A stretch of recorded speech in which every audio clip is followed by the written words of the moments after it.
सोलापुरातील प्रसिद्ध रील स्टारने जीवन संपवल्याची घटना समोर आली आहे. सोलापूर जिल्ह्यातील मंगळवेढा तालुक्यातील ब्रह्मपुरी येथे प्रसिद्ध रील स्टार रोहिणी निलेश पाराध्ये वय 25 हिनं हॉटेलच्या स्वयंपाकघरात जीवन संपवलं. ही धक्कादायक घटना आज मंगळवारी दुपारी घडली. मिळालेल्या माहितीनुसार ब्रह्मपुरी येथील हॉटेल ग्रामपंचायत या त्यांच्या स्वतःच्या हॉटेलच्या स्वयंपाकघरात तिनं जीवन संपवलं. तिचे पती निलेश पाराध्ये यांनी तिला तात्काळ मंगळवेढा ग्रामीण रुग्णालयात दाखल केले, परंतु डॉक्टरांनी तिला तपासणी अंती मृत घोषित केले.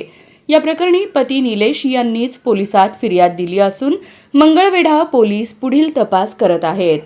रोहिणी ही सोशल मीडियावर रील्सच्या माध्यमातून खूप लोकप्रिय होती. सामाजिक विषय आणि खाद्यपदार्थांवर आधारित व्हिडिओमुळे त्यांचा मोठा प्रेक्षक वर्ग होता.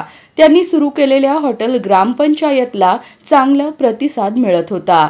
व्यवसायाची नवीन शाखा सुरू करण्याचे नियोजन सुरू असतानाच रोहिणीने अचानक टोकाचे पाऊल उचलल्याने खळबळ उडाली आहे.